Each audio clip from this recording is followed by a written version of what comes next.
Hydrogen bomb फोड़ देंगे, हम फिर से कोई आंकड़े ले आएंगे। इससे क्या बिहार के जो चुनावी नतीजे हैं वो पलट थोड़ी ना जाएंगे। मेयर जी। हिमांशु जी, असली दिक्कत ये है कि आप हमेशा एक रिलक्टेंट पॉलिटिशियन के तौर पर नजर आते हैं, एक उदासीन नेता की जो किसी तरीके से राजनीति में एक्सीडेंटली। तो उसमें सवाल ये उठता है कि आपने एक हाइड्रोजन फोड़ दिया, ठीक है, देखिए वोट चोरी का मुद्दा हो, इस देश में तमाम मुद्दे हैं, आप उसको उठाते हैं, पर उस मुद्दों के कोई भी मुद्दा आप जो उठाते हैं, उद्देश्य करते हैं, उस पर आप कितने तक टिके रहते हैं। वोट चोरी की बात हुई थी, बिहार में आपने 17 दिन 18 दिन की पद यात्रा निकाली, वोट यात्रा निकाली, वहां पर तमाम जगहों पर आपको एक जन समर्थन नहीं मिला। उस समय जो महागठबंधन के जितने अलायंस पार्टनर थे, जो कोई भी थे, चाहे दिवाकर भट्टाचार्य हो, चाहे मुकेश सहनी हो, चाहे राहुल गांधी हो, सब के सब साथ जुटे हुए थे। उसके बाद के 58 या 59 दिन फिर आप गायब हो गए। बिल्कुल। तो मोमेंटम जो बनता है, उस मोमेंटम को आप बिल्कुल पीक तक पहुंचने से पहले ही खुद खत्म कर देते हैं। हम्म। ऐसा तो होता नहीं है। तो लोग तो सवाल फिर पूछेंगे ही ना, पूछेंगे। अगर बिहार में भी जब बात थी, सब कुछ था, तो आपने हर चीज पे सहमति दे दी। 2% की, चलिए बिहार एक ऐसा राज्य है, या इस देश के तमाम राज्यों में जो भी चुनाव होते हैं वो जाति के आधार पर होते होंगे या धर्म के हम्म। आधार पर होते हैं, इस बात को मान लिया, इस बात को। हम्म। और बिहार एक ऐसा राज्य जहां पर अभी जाति जनगणना हो चुकी थी, उसके बाद आपने मुकेश सहनी को दे दिया कि वो डिप्टी सीएम के उम्मीदवार होंगे। हम्म। और ये इसमें बाकायदा कांग्रेस को, चूंकि ये खबर आई थी कि मुकेश सहनी नाराज है और आपस में बात नहीं बन पा रही है, पिछली बार की तरह हो सकता है मुकेश सहनी एनडीए जा सकते हैं। कहानी हम्म। घूमी और फिर मुकेश सहनी का बाकायदा एक डिप्टी सीएम फेस घोषित किया गया। 2% की पार्टी को आप मुकेश सहनी कर देते हैं, बाकी 14% मुसलमानों को आप छोड़ देते हैं। 16% हम्म। मुसलमानों को आप छोड़ देते हैं, 15% मुसलमानों को। ये किस लॉजिक से हुआ, कहाँ से हुआ, क्या हुआ? इसलिए कांग्रेस का, being a senior member of the alliance, Congress को कहीं ना कहीं इस चुनाव को एक्टिवली लड़ना चाहिए था, जैसा दिखा नहीं। कृष्णा लगड़ू को लेकर बहुत सारा चला मामला। कृष्णा लगड़ू हम्म। पहले से भी बहुत अच्छा है, संगठन में कर रहे हैं, ऐसा कर रहे हैं, वैसा कर रहे हैं। बाद में फिर उनको एम चुनाव जब शुरू हो गया, उसके बाद आपने साइडलाइन कर दिया किसी रूप में। हालांकि अभी भी जो तमाम हार के बाद कृष्णा आलू पर एक ठीकरा फोड़ा जा रहा है, तो कांग्रेस की तरफ से कृष्णा आलू और आरजेडी की तरफ से संजय यादव, जो हरियाणा के हैं और तेजस्वी के बड़े क्लोज है, जिनको तेज प्रताप, जो तेजस्वी के बड़े भाई, वो कहते हैं जयचंद्र। एक बड़ी हम्म। जबरदस्त डिबेट वहां भी चल रही है तमाम चीजों को लेकर के।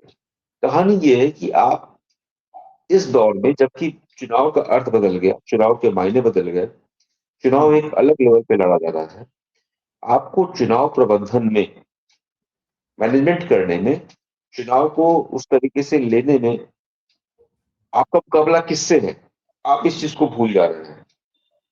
मुझे ऐसी भी खबरें मिली हैं हिमांशु जी, जहां पर ये था कि जो बूथ लेवल एजेंट होते हैं, उसके लिए भी हम्म। आरजेडी के लोग नहीं थे, कई जगहों पे नहीं थे। बस दिलचस्पी ही किसी की नहीं थी कि भाई ठीक है, ये भी एक चुनाव का पहलू होता है। ऐसा यार हुआ, उस समय यही स्थिति हुई, हमारे वोटर कट गए, कट गए। तो आरजेडी कई सारे सिंपैथाइजर हैं, उन्होंने कहा कि भाई अपने वोट यहाँ वोट कट रहे हैं। वहां पर मालूम चला कि आरजेडी का कोई बीएलए था ही नहीं। कांग्रेस की बात तो छोड़ दीजिए, क्योंकि सब ये हम्म। मान के चलते हैं कि भाई बिहार में जो कुछ भी है वहाँ आरजेडी मेन है, फिर कांग्रेस है। जैसे कि हम्म। हम लोग एनडीए के खेमे में अगर बात करें तो मानते हैं कि जेडीयू आगे है, फिर बीजेपी है। नतीजे हम्म। क्या रहे? ज्यादा नंबर्स आ गए जेडीयू को, बीजेपी को, जेडीयू कम आए, वो एक अलग कहानी है। लेकिन सच तो यही था हम्म। कि ये मुकाबला तेजस्वी बनाम नीतीश था। बिल्कुल। लेकिन इसमें ठीक है, इसमें बाहरी जो दूसरी जो सहायक जो ताकतें हैं दोनों ओर से, उन दोनों का हम्म। रोल कितना बराबर था। जिस तरीके हम्म। से एक कॉमन फाइट, एक तरीके से कहिए कि आप एकजुट लड़ाई एनडीए ने लड़ी, चाहे चिराग पासवान हो, चाहे आपको उसके अलावा उपेंद्र कुशवाहा हो या जीतन राम मांझी हो, बीजेपी जेडीयू की बात तो छोड़ ही दीजिए, वो लोग सब साथ में आ रहे हैं। ठीक है, इस बात हम्म। को लेकर हमेशा एक बात उठती है कि भाई मोदी जी की नहीं, सभाओं ये से बात मेयर जी, लोग ये आए बात थे। तो माननी पड़ेगी कि भारतीय जनता पार्टी ने संगठित तौर पर चुनाव लड़ा है। भारतीय जनता पार्टी ने जो बड़े बड़े नेता आपने लगाए हैं बिहार के अंदर, वो एक एक महीने, दो दो महीने उन्होंने कैंपेन किया है। जो जीता वहीं सिकंदर, भारतीय जनता पार्टी और जेडीयू चुनाव जीत गई है, तो आप सत्ता में भी वहीं काबिज रहेंगे। आप वोट चोरी, वोट चोरी, वोट चोरी और भी कई फाइल्स लेकर चले आइए। लेकिन सवाल ये है कि जनता क्या समझ नहीं रही है, या फिर असल में जो वोट चोरी हो रही है उसकी कोई काट है भी? क्योंकि अगर आप वोट चोरी के आरोप लगा रहे हैं, इलेक्शन कमीशन चुप है, सारी चीजें उसी तरीके से वो पूरी मशीनरी चल रही है जिसमें भारतीय जनता पार्टी जीत रही है, तो इन आरोपों के कोई मायने रह भी जाते हैं। और जांच पड़ताल जिसको करनी है वही शुष्क है। मतलब इलेक्शन कमीशन तो जैसे काम कर रहा है वो कर ही रहा है। अब कांग्रेस पार्टी को अगला स्टेप क्या उठाना चाहिए कि इस वोट चोरी को और साबित किया जाए, या फिर इस वोट चोरी के लिए और क्या ऐसा किया जाए जिससे भारतीय जनता पार्टी एक्सपोज हो, अगर ये वोट चोरी हो रही है तो? मेयर जी। देखिए, हिमांशु जी, दो बातें हैं। मैंने एक आरोप लगाया आपके ऊपर, हिमांशु जी आपके खिलाफ की चीज है। हम्म। अब दो बातें कि मैं इन आरोपों को लेकर कहाँ तक संजीदा हूँ, मैं कितने आगे बढ़ता हूँ। दूसरी बात है, चलिए वोट चोरी की बात कर लेते हैं, एसआईआर की बात कर लेते हैं। 60-65 लाख एसआईआर में काटे गए, उसके एक्सप्लेनेशन में जो दलीलें आई, वो दलीलें हो सकता है नाकाफी हो जो चुनाव आयोग ने दलीलें दी।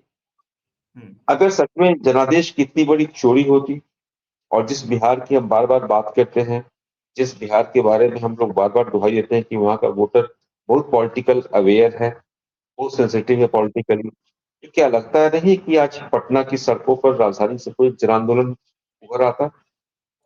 हजारों लाखों लोग, भाई जेपी मूवमेंट यहीं से हुआ था 77 में, संपूर्ण हम्म। क्रांति का नारा यहीं से लगा था। बिहार एक क्रांति हम्म। की भूमि है। तो क्या नहीं लगता है कि अगर सच में इतने मैसिव स्केल की वोट चोरी हुई होती, सच में ऐसा कुछ हुआ होता, ना तो मैं किसी को ब्लेम कर रहा हूँ, ना किसी को क्लीन चिट दे रहा हूँ, मेरे एक सहज सवाल है। इसका मतलब सवाल मेरे ऊपर उठता है, या तो मैं जो हम्म। बातें कर रहा हूँ उसके पीछे कोई पुख्ता तर्क नहीं है, या दूसरी बातें मेरा कोई आधार नहीं है। अगर मेरे हम्म। फॉलोअर्स हैं, आप जानते हैं कि आरजेडी के साथ एक स्टैब्लिश समीकरण है वहां एम वाई का, अनीश जी पटना से बैठे हुए हैं वहां पर, वो बेहतर इसको स्क्वायर करेंगे। कितने मुस्लिमों का वोट मिला? अगर हम्म। सच में मिलता तो क्या सीमांचल में इस तरीके से सफाया होता? क्या सीमांचल में ओवैसी जीत जाते 5 सीट? वो ओवैसी जिनकी पार्टी अख्तरुल मान ने चिट्ठी लिखी थी, खुली चिट्ठी लिखी थी, तब आरजेडी के लोग कहाँ थे? तब हम्म। कांग्रेस के लोग कहाँ थे वहां पे? क्या ओवैसी इनको इतने बड़े झूठ लग रहे थे? हम्म। ओवैसी से कम्प्रोमाइज आप नहीं कर सकते थे? आपको लगा कि हम्म। आपके ऊपर ठप्पा लग जाएगा? तो भाई, एक धूमिल की कविता है कि आप क्रांति भी चाहते हैं इस तरह कि आपकी बुट्ठियां भी तली रहे और आपकी काख भी ना उभरे। तो कांग्रेस और आरजेडी दोनों के साथ यही बात हो गई। वो क्रांति भी चाहते थे, मुठ्ठियां भी तानना चाहते थे, लेकिन अपनी काख को बचा करके। आप मुट्ठी तानेंगे, आपकी काख उड़ेगी। आपने इसकी फिक्र नहीं की। आपने सीमांचल को सबको हर तरीके से बर्बाद कर दिया, व्यर्थ कर दिया। आज क्या इम्पैक्ट है उस सीमांचल के अंदर? बीजेपी की तो पहले का इम्पैक्ट नहीं थी उस तरीके से। इवन पिछले चुनाव की अगर हम लोग बात कर ले, कोई नाम लेवा नहीं रहा आपका। जिस यादव वोट को आप इंटैक्ट रखने की बात करते थे, वो यादव वोट आपके साथ क्या था? बगल में पटना के दानापुर, अनीश जी पटना में बैठे, पूछ लीजिए दानापुर में क्या हुआ रामकृपाल वर्सेस रीतलाल यादव में। वो आपको बेहतर बता सकते हैं। मेरा सिर्फ एक लाइन का ये सजेशन है उन दोनों पार्टियों के लिए, चाहे कांग्रेस हो, चाहे आरजेडी हो, चाहे कोई पार्टी हो। देखिए, आप जो चुनाव लड़ते हैं, आप जो सब कहते हैं कि मैं बेदाग हूं, मैं बेहतर हूं आपसे, तो आपको साबित भी हम्म। करना चाहिए। आज इंडिया हम्म। अलायंस का पार्ट कौन? क्या शिवसेना उसकी पार्ट नहीं है? शिवसेना कब से बिल्कुल बिल्कुल सेकुलर राजनीति की पैरोकार हो गई? उद्धव ठाकरे के बारे में एक सॉफ्ट इमेज है, और शिवसेना कहाँ से उभरी? बाल ठाकरे कौन थे? तो कथनी और करनी बड़ा फर्क होता है। उस समय दिक्कत लगता फिर अंत में ये है कि सब वोटों का खेल है। उस हम्म। खेल में आप किसी से 19 रह गए। कहानी सिर्फ इतनी है, इसमें कतई से ये नहीं है, कोई सिंपैथी तो नहीं है ना। मान लीजिए इतनी बड़ी अगर बेईमानी होती, धांधली होती, सब कुछ मान लिया, सारा कुछ हो हम्म। गया, तो भाई बिहार की सड़कों पे आंदोलन खड़ा हो जाता। क्या लगता है हम्म। बिहार एक ऐसा स्टेट जहां पर सच में इतना बड़ा होता? मान लीजिए आपने 65 लाख वोटरों के नाम काट दिए, और हम्म। उन 65 लाख वोटरों में से अगर 20 लाख भी जिंदा थे, सही सलामत थे, तो क्या वो नहीं उस सड़क पे उतरते कि भाई आप मेरा वोट कहाँ गया, कैसे गया? हम्म। 5 किलो राशन की बात जब होती है, किसी और अधिकार की बात होती है, किसी सरकारी योजना की बात होती है, तो बिहार में आवाजें उठती हैं। बिहार में आवाजें उठना कोई नई बात नहीं है। सवाल इस बात का होता है, फर्क इस बात से पड़ता है कि आपकी नुमाइंदगी कौन कर रहा है, और नुमाइंदगी जो आपका नेतृत्व करता है वो एक्चुअली कितना कॉशियस इस चीज को लेकर के है। आरजेडी एक ऐसी पार्टी थी जो हाईजैक हो गई थी। आज की तारीख में अगर तमाम सवाल जब उठते हैं तो लोगों को लगता है आपने किस अहंकार से और इसी से तालमेल नहीं किया, आपने एक जवाब तक देना मुनासिब नहीं समझा, आपने ये समझा कि अकलियत का सारा वोट आपका है। आप नीतीश कुमार को भूल गए। नीतीश कुमार कहीं मुसलमान की एंटी मुस्लिम की इमेज कभी नहीं रही नीतीश कुमार की। अनिल जी बेहतर बताएंगे। कब्रिस्तानों की घेराबंदी काम हो, पटना में हज भवन हो, नीतीश कुमार कभी भी उन्होंने एक ऐसा सिंगल स्टैंड नहीं लिया। और आज की तारीख में कह दूं, आरजेडी से जैसे अब्दुल बारी सिद्दीकी क्यों चले गए, पुराने नेता थे आरजेडी के। कांग्रेस अकील अहमद क्यों चले गए, पुराने नेता थे वहां के। जेडीयू में कहीं बेहतर आपको मिल जाएंगे, जमा खान से लेके तमाम लोग मिल जाएंगे जो मुस्लिमों की नुमाइंदगी बेहतर तरीके से करते हैं। बीजेपी को आप टैग कर सकते हैं, बीजेपी कभी मांगती भी नहीं मुस्लिम्स के वोट, उसने एक टिकट भी सिंपल नहीं दिया, उसकी राजनीति का अपना एक अलग स्टाइल है। मैं उसकी बात नहीं कर रहा हूं, मेरा सिर्फ एक सवाल ये है कि चाहे कांग्रेस हो चाहे आरजेडी हो, ये सब अपने अपने अहंकार में, ईगो में मारे गए, डूब गए।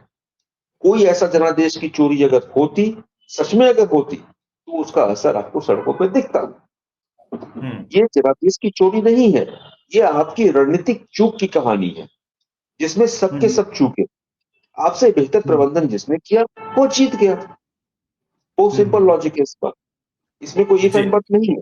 हाँ ठीक है, बिल्कुल। बाकी जो कॉन्स्पिरेसी थ्योरीज चलती हैं या बाकी जो आपत्तियां उठती हैं उनकी अपनी गुंजाइश होगी, मैं किसी को क्लीन चिट नहीं दे रहा हूं पर आप तो प्रूफ भी नहीं कर पाए ना।